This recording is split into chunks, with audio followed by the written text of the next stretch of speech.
Dia bahkan hidupnya jauh sebelum Adam dan Hawa turun ke bumi. Tapi memang badan dia literally kayak kuda sih. Benar-benar seperti kayak kuda. Badannya seperti manusia. Dan memang kalau yang laki-laki memang ada. Itu mereka jadi punya tabiat suka perang. Dan ketika salah satu dari kerajaan yang beraliansi dengan mereka, ataupun dari kaum mereka sendiri yang ingin menyatakan perang, mereka bakal ikut dan ayo kita perang.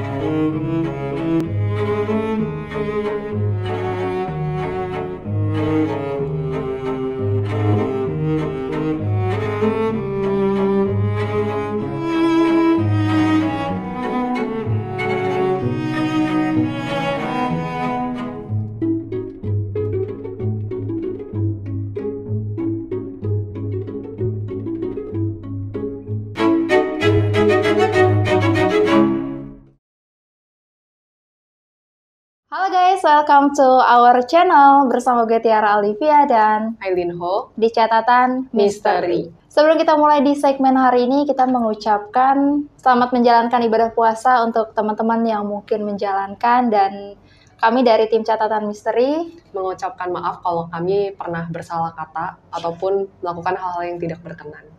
Dan hari ini kita masuk di segmen mitologi, di mana kita akan membahas makhluk mitologi yang berasal dari Yunani kuno. Dan ternyata makhluk ini juga pernah digambarkan di sebuah film, yakni Harry Potter. Dan yang lebih dikenalnya ini, makhluk ini tuh menjadi salah satu hero andalan di sebuah game. Kalian tahu nggak? Mobile Legends? Mobile Legends, benar. Hero-nya yakni adalah Hylos. Dan sebelum kita meneliti lebih jauh mengenai Centaur ini, sosoknya ada atau tidak, sedikit biografi yang mungkin teman-teman juga bisa cari tahu informasinya di berbagai media sosial ya Kak ya. Nah di sini aku jelasin dulu, Centaur ini adalah makhluk mitologi Yunani yang mana bagian atasnya dia memiliki tubuh seperti manusia, dan kemudian di bagian bawahnya dia memiliki tubuh seperti kuda. Dan mereka sering digambarkan sebagai makhluk yang liar dan juga kejam. Tetapi juga dapat menjadi pahlawan atau guru sebagai penasihat bagi mitologi. Nah, Centaur pertama kali muncul dalam kisah-kisah mitologi Yunani, terutama dalam kisah Herakles dan kisah-kisah mengenai perjalanan para pahlawan di hutan dan di gunung.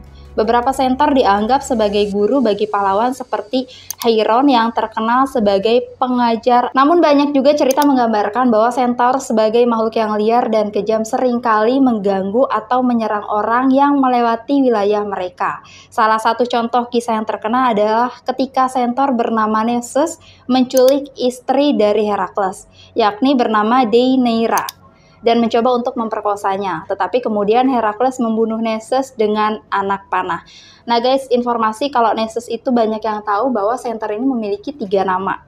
Yang pertama itu disebut dengan namanya Chiron, yang kedua adalah Polos, dan yang ketiga ini adalah si Nessus ini. Dan kemudian Centaur sering muncul dalam seni dan budaya populer, termasuk dalam film, buku, dan video games. Bahkan diberitakan juga bahwa Centaur ini dia tuh senang banget pesta, makan daging, minum-minum anggur gitu, dan menculik para gadis untuk membuat atau mencari konflik sih. Nah, selanjutnya benar nggak sih bahwa Centaur itu sosok yang seperti itu, yang katanya kejam dan liar?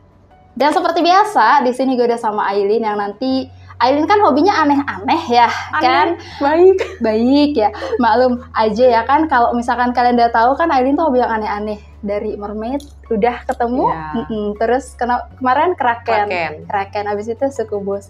Nah ini kalau Centaur ini ada yang aneh juga nggak ketemu? Di Mobile Legends sih untungnya. Oh, main Mobile Legends juga? Iya, dulu pernah sih. Oh, dulu pernah. Oke. Jangan nanya ranknya ya guys, dulu itu mainnya. Ya, dulu. Oke, jadi gimana nih Cek, menurut Cek Aileen sendiri, ataukah memang Cek Aileen udah coba-coba scan si Centaur ini, atau mungkin pernah jalan-jalan atau lagi investigasi ketemu juga nih sama si Centaur ini? Uniknya aku belum pernah menemui sosok Centaur sama sekali. Jadi baik dari tak kasat mata maupun tampak nyata di depan, aku nggak pernah. Cuman di tokoh-tokoh game atau enggak yang digambarkan oleh orang aja sih di media sosial. Ya, sebenarnya kalau yang di toko game juga ada agak-agak mirip, cuma bedanya mungkin kalau di game itu lebih didesain lebih cakep kali ya. Atau Didesain memang lebih sentur cakep aslinya dan juga cakep. gimana ya? Nggak seheboh yang digambarkan, tapi memang cukup mirip penggambarannya seperti yang digambarkan oleh orang-orang. Tapi mungkin yang aku lihat itu sebenarnya aksesorisnya nggak seheboh itu. Oke. Dia nggak terlalu banyak pakai pakaian yang ya terlalu banyak armor gitu-gitu. Aku nggak terlalu melihat itu sih. Oke, kalau misalkan Ci Aidin sendiri ngelihat si Centaur ini gimana nih? Jadi pertama kali aku nerawang tentang si Centaur, dapat gambaran mengenai Centaur. Jadi aku nanya ke Alam dan diberikan visualisasi. Centaur itu dia emang manusia setengah kuda, terus gayanya itu dia lagi kayak sambil lari sambil pegang panah dan hadapnya lagi ke samping. Itu yang aku lihat vision pertama. Nah terus selanjutnya aku coba telusuri nih, udah dapat sedikit linknya mengenai si perawakan Centaur. Terus aku nanya, ini Centaur ini adalah sosok seperti apa? Ternyata sosok Centaur itu adalah sosok yang sering berkoloni dan emang mereka itu punya sifat yang kekeluargaannya cukup kuat dan erat. Oke. Dan mereka itu sangat dekat kaitannya dengan hutan. Mereka dekat dengan hutan dan memang tinggal di hutan.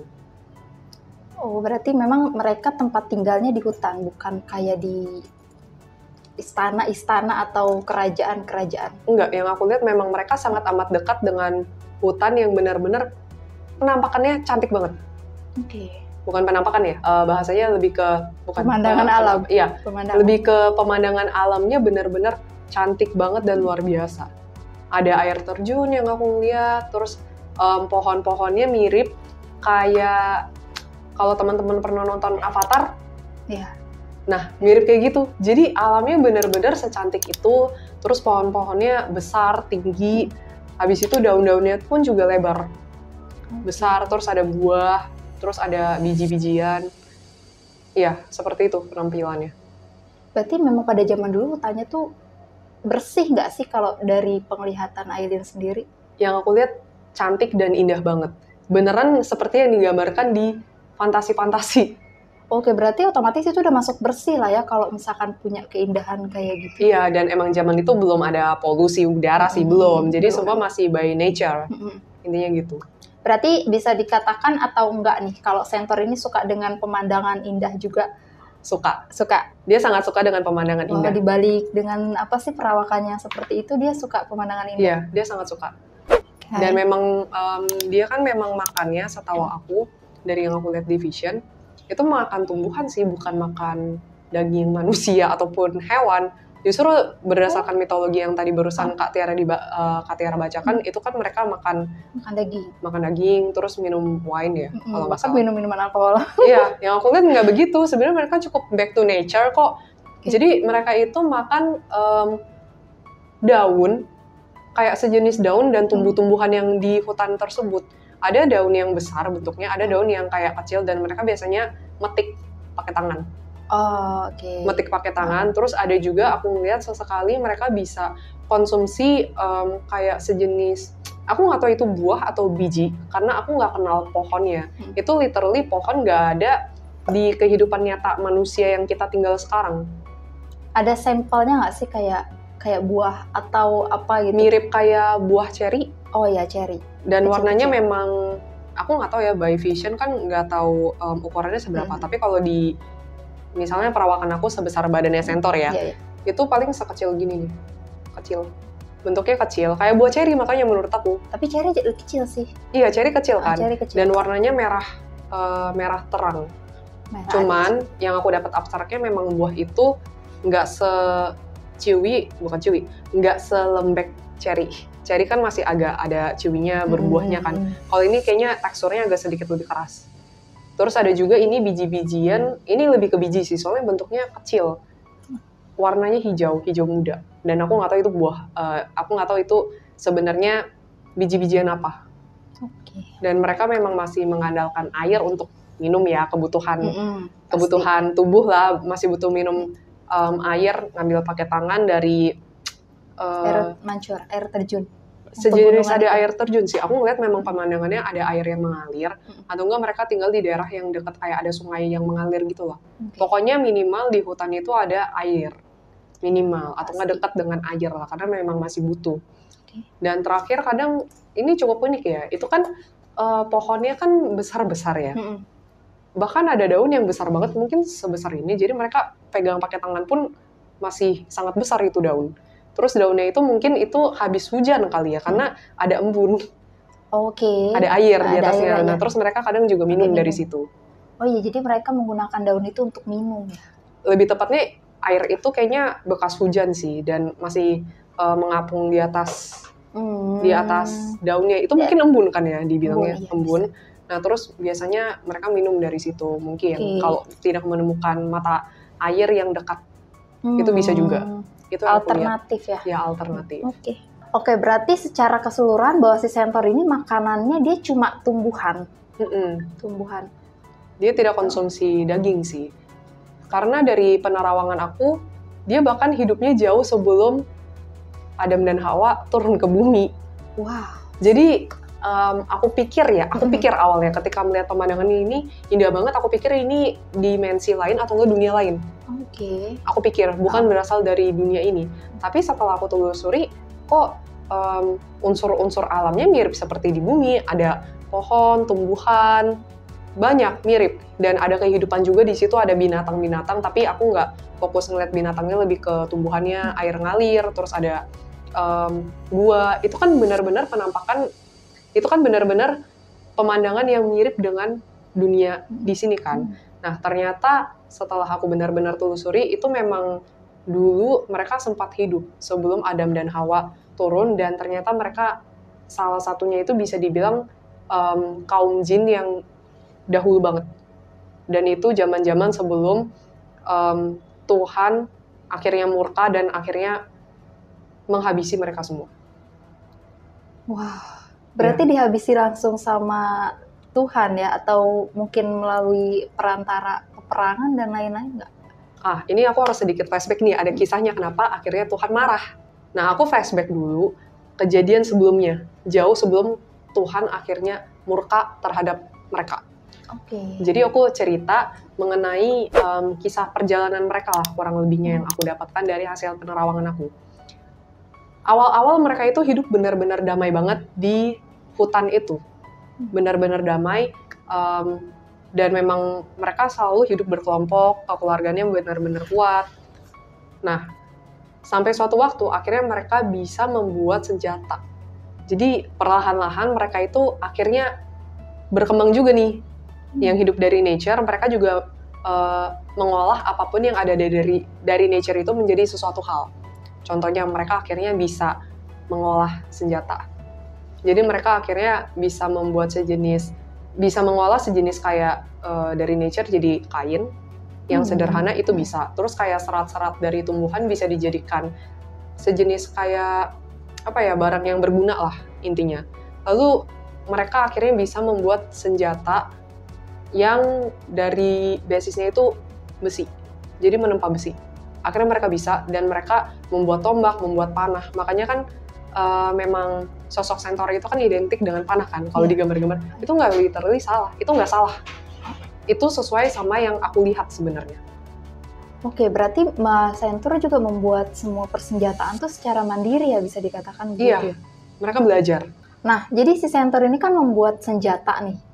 Itu senjatanya dipergunakan untuk apa ya? Karena kan kalau Ci Elin tadi menjelaskan bahwa di sana tuh hidupnya dengan damai, otomatis kayak nggak mungkin ada penyerangan atau gimana deh. Itu senjatanya buat apa? Karena mereka awalnya damai, mereka juga belajar nih perkembangan. Akhirnya mereka bisa membuat suatu kerajaan kecil, dan mereka beraliansi dengan kerajaan yang besar juga. Dan memang kerajaan-kerajaan yang besar itu bukan kaum Centaur nih, kaum makhluk mythical yang lainnya lagi nih. Oke, jadi nggak semua Centaur dong berarti? Centaur itu kayak cuman satu kaum kelompok yang khusus untuk Centaur. Kayak contohnya ada klan lah, klan A, klan B, klan C. Lalu bergabung menjadi satu. Tapi tetap setiap karakteristik klan A, klan B ada. Setiap klan A, klan B punya karakteristiknya dia sendiri. Intinya seperti itu. Jadi Centaur itu akhirnya juga membangun sejenis kayak mungkin pemerintahan atau enggak civilization. Dan mereka menjadi haus akan kekuasaan, haus akan pemerintahan. Dari yang awalnya dari nature nih, lama-lama belajar untuk menguasai dunia. Yeah. Tapi ini bukan hanya kaum Centaur doang ternyata. Ada kaum-kaum lain juga. Di zaman itu sudah banyak kaum yang lain. Ada. Aku belum teliti satu-satu apa. Tapi ada satu yang menarik. Apa tuh? Orc. Aku melihat ada orc. Ada juga di situ. Ada. Jadi kaum orc itu sebenarnya kaum yang memang berseteru dengan kaum Centaur dan kerajaannya dia lah. Kerajaan yang besarnya dia. Nah, terus kaum orc ini punya karakteristik yang agak ya sesuka-sukanya, merasa hebat, terus juga memang kurang bisa ramah lah. Itu mirip dengan karakteristik yang ada di tokoh Lord of the Ring orc. Itu mirip banget. Kalau teman-teman pernah nonton Lord of the Ring, karakteristik orc dan penampilannya itu literally mirip banget sih, aku bisa bilang. Ternyata orc itu juga ada. Itu salah satu kaum yang berseteru dengan si Centaurnya lah intinya. Suka banget mereka mencari masalah. Ya, jadinya kerajaan besar ini dan kerajaan Centaur ini akhirnya bertindak. Oke, berarti dari kisah si orc dan Centaur ini termasuk jin kah? Iya, ini jin yang zaman dahulu banget, yang sepertinya memang sama-sama dimusnahkan oleh Tuhan juga. Tapi zaman dulu sekali, karena mereka melakukan kesalahan besar, Tuhan murka. Salah satu kesalahan besar adalah mereka sering perang. Mereka sering perang, jadi kerajaan A dan kerajaan B ingin perang merebut daerah kekuasaan dan pemerintahan, ingin menguasai dunia. Centaur juga ikut bagian, karena mereka juga ikut perang kan. Iya. Nah, ketika perang ada pemimpinnya.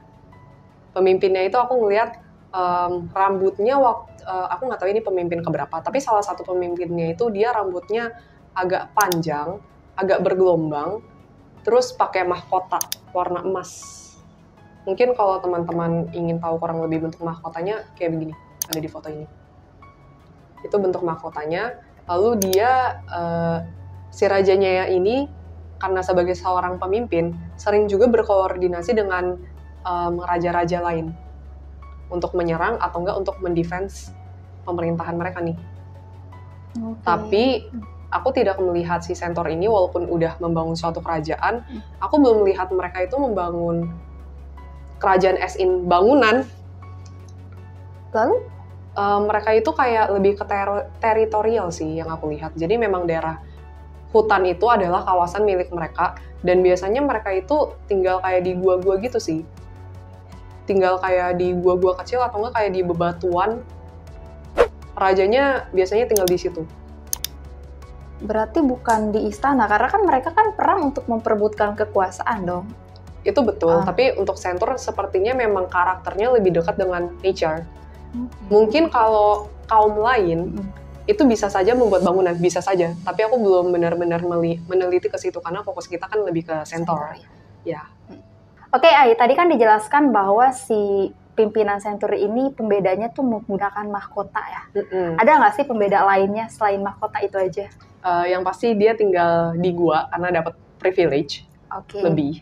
Yang lainnya aku belum terlalu detail, tapi memang yang gua specifically itu memang dikhususkan untuk si rajanya. Atau enggak bisa dibilang pemimpinnya lah. Kedua, ternyata bisa dilihat dari senjata yang mereka pakai. Oh, ketahuan ya? Unik ya, dari senjata. Tahu kasta-kastanya ternyata. Jadi yang tadi aku bilang memang ada tombak dan ada panah yang mereka gunakan kan. Panah asmara. Panah asmara. Sit. Nah, panahnya ini dan tombak biasa digunakan untuk kasta yang lebih rendah. Sedangkan ada nih senjata khusus, pedang. Pedang itu nggak semua orang bisa pakai. Ternyata yang bisa pakai adalah raja dan memang jenderal-jenderal yang punya pangkat tinggi. Aku mungkin bilangnya jenderal karena mereka salah satu yang membawa pasukan juga lah. Kan butuh sosok jenderal, nggak langsung raja kan. Jadi ada hierarki di suatu organisasi tersebut lah bisa dibilang. Itu kan jatuhnya sudah ada terorganisir bisa dibilang. sudah terstruktur Iya, ya. sudah Berarti terstruktur. pimpinannya menggunakan pedang Ya, dan kemudian bawahan-bawahannya ya menggunakan tombak dan panah. iya, tombak dan panah. Nah, kenapa pedang ini memang digunakan khusus untuk raja dan jenderal-jenderal yang punya pangkat tinggi? Karena pedang saat itu dibuatnya itu nggak semudah itu, nggak semudah zaman sekarang. Masih butuh waktu untuk ditempa, dan pedang itu kan memang harus kuat kan. Makanya nggak semuanya bisa menggunakan, dan memang diproduksinya tidak semassal itu. Tombaknya pun yang aku ngelihat, ujung tombaknya memang pakai bahan dari besi sih, karena warnanya silver yang aku ngeliat. Nah, tapi ganggangnya itu warnanya coklat. Warnanya coklat, dan itu jelas terbuat dari kayu. Nah, dari ujung tombaknya yang sederhana ini, tombaknya mirip yang di foto ini sih teman-teman. Sama ganggang kayunya, itu kayak dililit pakai, aku nggak tahu itu akar tumbuhan atau serat atau apa. Biasanya Disambungkan. pakai akar ya? Iya zaman kali dulu ya. kan? Zaman dulu, ini masih zaman dulu banget, nggak semodern zaman sekarang juga. Iya, iya. Ya, seperti itu. Oke nih, Ceh, kan kita tadi udah ngobrolin sampai masa perangnya si Centaur nih. Tapi kan belum dapet banget nih yang mendetail secara menyeluruh tentang si Centaur ini. Nah, kalau misalkan dilihat lebih detail fisiknya atau mungkin ukurannya kah, si Centaur ini gimana ya? Oke, jadi kemarin ketika aku melakukan penerawangan dan intinya riset secara supranatural lewat abstrak alam, aku lebih melihat ke kronologi kejadiannya sih. Oke. Apa yang terjadi pada Centaur dan dia melakukan apa aja. Jadi aku belum benar-benar fokus untuk melihat pretelan ke bentuk badan dia dan ya detail mengenai si Centaurnya ini banget. Bentuk fisikalnya dia seperti apa, aku belum terlalu detail. Aku butuh waktu sebentar, mungkin minta ke teman-teman dan Kak Tiara untuk waktu untuk menerawang sebentar. Oke. Waktu dari tempat dipersilakan. Ini aku nggak bisa ngeliat terlalu detail. Tapi memang badan dia literally kayak kuda sih. Benar-benar seperti kayak kuda. Badannya seperti manusia. Dan memang kalau yang laki-laki memang ada ototnya. Mungkin banyak menggunakan bagian badan atasnya juga untuk bekerja dan lain sebagainya. Kalau warna kulit ya, sebenarnya cukup bervariasi sih. Ada yang kulitnya sebenarnya mirip seperti manusia. Ada yang kulitnya itu seperti kayak orang barat, lebih putih. Albino. Nggak albino juga sih. Kayak lebih putih aja sih. Oke. Lebih putih, tapi ada juga yang warnanya lebih dark. Dan memang ada ekornya sih, ada ekor, ada. Oke, berarti memang seperti yang digambar, ada tanduknya kah? Aku nggak ngeliat tanduk sih, dan memang mereka ketutupan sih. Rambutnya kayak begini, ketutupan. Ada yang panjang, yang perempuan panjang, dan sebagian dari mereka memang rambutnya agak keriting. Itu sih yang aku lihat. Kalau untuk ukurannya sendiri tahu nggak aja? Ukurannya ya, ini kurang lebihnya aja ya, karena angka agak sulit untuk diterjemahkan dari vision. Tapi kurang lebih kalau yang aku dapat abstraknya sekitar 2-3,5 meter. Oke, berarti ukurannya 2-3 meter. Nah, cukup tinggi ya? Iya lumayan. Iya kan? Kuda aja berapa ya? Yang dia kuda terus sendiri. Iya, kayaknya cukup tinggi sih, 2-3,5. Ya, kurang lebih segitu. Ice masih connect nggak? Sekalian dong liatin jenis-jenis dari Centaur ini. Mana tahu ada jenisnya, jenis apa, albino, Persia. Oh, jenis ya, coba. Ternyata mereka ada jenis, dan memang tergantung dari wilayahnya yang aku lihat. Contohnya kayak misalnya di barat gitu. Perawakannya kulitnya lebih putih. Ini contoh aja ya, aku nggak tahu secara peta, dan kayaknya petanya berbeda dengan peta yang ada di dunia kita. Itu di lain tempat, contohnya, misalnya di tempat A gitu, di daerah wilayah A, perawakannya lebih putih, terus rambutnya itu ada yang warna merah. Itu yang aku lihat. Terus di tempat lain, ada yang warna kulitnya agak gelap, tapi rambutnya panjang. Dan memang identik dengan rambutnya yang warna gelap kayak kecoklatan tua. Terus ada juga yang memang tingginya lebih tinggi dari suatu tempat yang lain. Kayak contohnya mungkin daerah C gitu. Tingginya mungkin sekitar 2 meter doang. Tapi kalau di daerah tertentu itu bisa tingginya mencapai 3 meter. Jadi ternyata ada apa ya? Ada sejenis rasnya juga di dalam si centaur. Lebih ke arah perawakan bentuknya aja sih. Tapi memang mereka punya karakter yang sama. Nah, kalau untuk karakternya sendiri dilihat lebih dalam dari sisi Cailin ya. Karena kan kalau misalkan digambarin bahwa dia ini liar, kejam, bahkan suka menculik para gadis, suka pesta pora. Nah, sebenarnya centaur tuh seperti itu nggak sih? Gak seliar itu sih yang aku ngeliat. Memang mereka sangat suka nature seperti yang tadi aku bilang di awal. Dan mereka sangat amat sayang keluarga. Pokoknya keluarga nomor 1. Mereka benar-benar solid as in centaur. Kayak nggak terpecahkan. Kaum centaur itu mau dari perawakannya badannya lebih tinggi, lebih pendek, ataupun dia warna kulitnya putih, atau enggak kulitnya agak kecoklatan, itu enggak berpengaruh.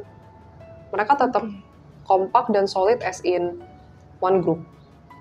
Tapi nih, karena semenjak mereka punya kerajaan, dan istilahnya sudah lebih berkuasa lah, dan kadang kan mereka memang memenangkan beberapa peperangan juga ya.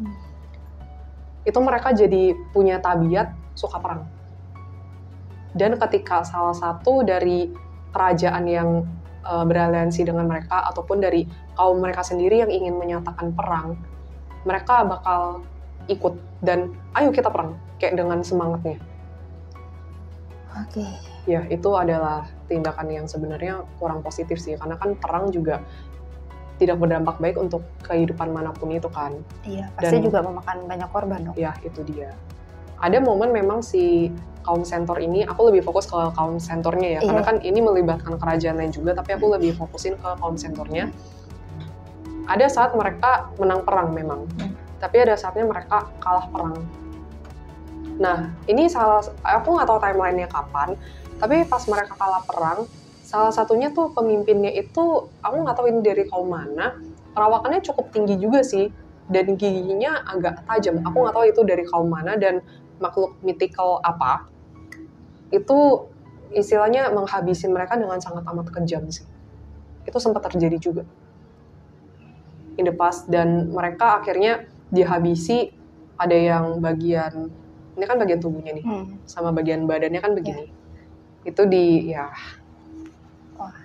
ya. Ya, dibelah. Jadi sangat nggak manusiawi banget lah, dan emang sangat kejam. Apalagi kan mereka juga nggak cuma kaum centaur doang nih, dari kaum pihak musuh juga menggunakan senjata-senjata yang serupa.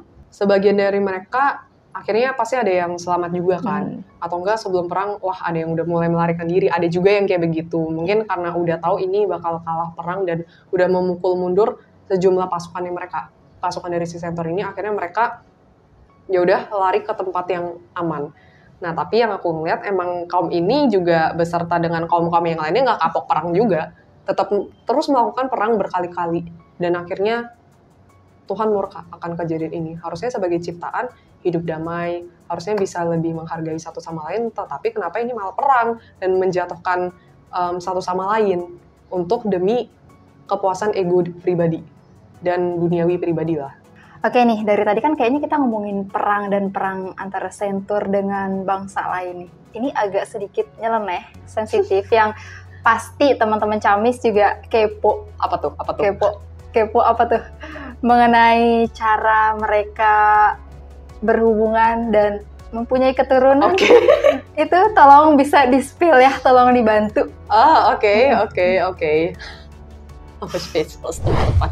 Oke, kemarin ketika menerawang dan menanyakan kepada Apsara Kalam, ada dikasih lihat sedikit sih mengenai memang bagaimana cara mereka bereproduksi. Ya, intinya mereka itu dari berhubungan badan dulu aja kali ya. Ya, intinya mereka itu mirip seperti kuda sih. Guys, aku bingung gimana. Gimana dong, peraga ini gimana? Gimana? Ya seperti kuda, mungkin teman-teman bisa search di video-video gitu kan di cara YouTube. Berhubungan kuda gitu ya. Ya, mirip. Nah, terus kan karena ini terlalu TMI ya, tapi ya udahlah ya, demi konten sudah. Demi konten, demi teman-teman Camis ya, demi teman-teman Camis. Aduh, muka aku merah guys. Oke, lanjut. Oke. Oke, tarik nafas. Oke. Nah, oke lanjut. Jadi mirip kuda dan bagian jantannya memang di atas, intinya begitu. Nah, terus Oke. diimajinasiin lagi. Nggak, aku mikirnya kan kayak oke. Seperti kuda lah, seperti kuda. Iya. Oke, Nah, terus kan terus. memang badan mereka kan manusia. Nah, kadang tuh mereka bisa menyentuh bagian tubuh pasangannya gitu. Oke. Ya, begitulah ya. Masih bisa. Nah, masih bisa apa? Ya menyentuh. Oh, Karena kan ada tangan kan. Nah, intinya terus? begitu. Nah, terus mereka kalau cara reproduksinya melahirkan sih. Jadi kayak yang betina memang mengandung. Lalu akhirnya melahirkan baby sentor lah. Terus yang lama-lama nanti mereka didik menjadi sentor dewasa. Oke, ini kan dari tadi kita udah ngebahas mengenai perang antara sentor dan si orc ini nih. Kira-kira ada nggak sih bangsa jin-jin lain yang sekilas ketemu atau mungkin kenalan dari Ci Ailin? Oh, ada satu. Apa tuh? Aku cukup kaget sih pas ngeliat ini. Ternyata peri itu ada, teman-teman. Peri yang kecil. Ternyata hidup di zamannya si sentor itu. Aku nggak tahu ya, karena aku belum meneliti dengan jelas atau enggak apakah peri itu ada atau enggak. Karena kemarin pas aku menerawang si sentor di zamannya yang sama itu kan cantik banget kan pemandangannya. Ada bunga juga. Oh ya, ada bunga juga teman-teman, di hutan itu ada bunga. Terus memang beberapa tempat ada kayak gua-gua atau enggak tempat bebatuan gitulah. Nah, itu tiba-tiba sekelebat aku entah kenapa visionnya kayak ke-connect ke sosok yang lain, peri. Apakah terpanggil? Nah, aku nggak tahu. Tapi intinya sosok peri itu ternyata ada dan memang hidup di zaman sentor. Tapi aku bisa pastikan memang dia nggak ada hubungannya dengan sentor sih. Karena aku belum lihat ya, karena ini belum riset full dan penerawangannya juga belum aku telusuri lebih lanjut. Tapi dari penerawangan yang kemarin itu belum ada keterkaitan antara sentor dengan peri. Intinya begitu. Oke, dan itu pada saat ngelihat perinya tuh kayak emang sengaja atau maksudnya nggak sengaja kelihat? Nggak sengaja. Tapi memang latar belakang pemandangannya kurang lebih mirip. Memang perawakan dia kecil seperti manusia mini, terus ada sayap, itu benar. Tapi aku belum lihat lebih detailnya lah. Itu mungkin untuk next konten, kalau teman-teman tertarik mungkin bisa tulis di kolom komentar. Boleh, request peri. Ya. Oke, aku juga akan banyak nanya nih mengenai peri. Karena sebenarnya udah mulai banyak pertanyaan nih, tapi oke, buat next konten aja. Ya. Oke.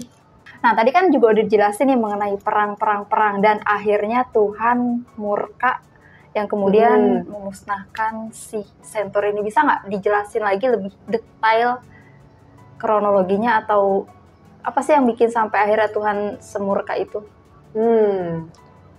Penyebab pastinya yang aku tanya ke abstrak alam, kenapa Tuhan ingin mengakhiri sentor ini dan intinya menghabisi. Sebenarnya nggak cuma sentor sih, kayaknya banyak kaum jin yang lainnya juga ingin dihabisi. Para jin-jin ini, sekumpulan ini cuma fokus untuk berperang instead of ke Tuhan.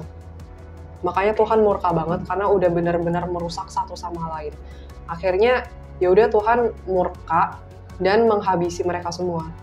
Aku dapat sih baru sekelebat mengenai vision ketika pemusnahan tersebut terjadi. Tapi baru sedikit karena aku nggak diizinkan untuk melihat lagi. Jadi pada saat itu sebenarnya mereka sepertinya dalam kondisi yang bukan kondisi. Jadi saat itu aku ngelihat tiba-tiba kayak ada pergerakan di bumi. Jadi itu gempa yang benar-benar dahsyat banget. Dan tiba-tiba aku melihat meteor jatuh. Itu vision selanjutnya. Jadi benar-benar bencana alam yang luar biasa di luar ekspektasi dari mereka. Mereka nggak akan nyangka, ternyata terjadi bencana alam ini. Dan aku dapat sedikit informasi, ternyata Tuhan menggunakan para malaikat, bisa dibilang, untuk memusnahkan lah. Jadi ada pekerja-pekerja Tuhan juga yang terlibat dalam pemusnahan ini. Itu sih, baru segitu doang yang aku dapat. Oke. Nah, itu dia guys cerita dari si makhluk mitologi yang bernama sentor ini. Sebelum kita closing, akan ada seperti biasa ya, pesan abstrak alam Ya. dari Ci Ailin. Tadi aku udah nanya ke abstrak alam mengenai kejadian Centaur ini, karena kan memang terjadi banyak perang dan Tuhan sangat amat tidak berkenan. Yes. Kubu Tuhan sebenarnya memberikan sebuah abstrak emosi ke aku kalau mereka itu merasa sedih, sekaligus marah dan terluka. Marah ketika melihat satu sama lain menyakiti, dan of course karena melihat satu sama lain ada yang tersakiti juga, itu mereka merasa sangat amat terluka. Pesannya adalah, jangan pernah menyakiti ataupun menjatuhkan orang lain hanya untuk kepentingan ego pribadi, apalagi ketika menyakiti orang tersebut. Karena semua ciptaan Tuhan itu diciptakan semuanya baik. Tuhan udah menciptakan semuanya pada porsi dan kadarnya masing-masing. Semua nggak ada yang lebih buruk, nggak ada yang lebih baik. Jadi ada baiknya untuk menghargai satu sama lain juga. Itu sih pesannya. Nah, itu dia tadi pesan alam yang disampaikan oleh Ci Ailin, dan karena jam sekarang nih udah waktunya untuk aku berbuka puasa. So buat teman-teman juga yang lagi nonton dan lagi berbuka puasa, selamat berbuka puasa. Dan untuk teman-teman juga yang lagi menjalankan ibadah puasanya, semoga puasanya lancar dan tetap semangat. Thank you ya guys. Jangan lupa di support, no skip iklan. Oke? Thank you. Bye-bye.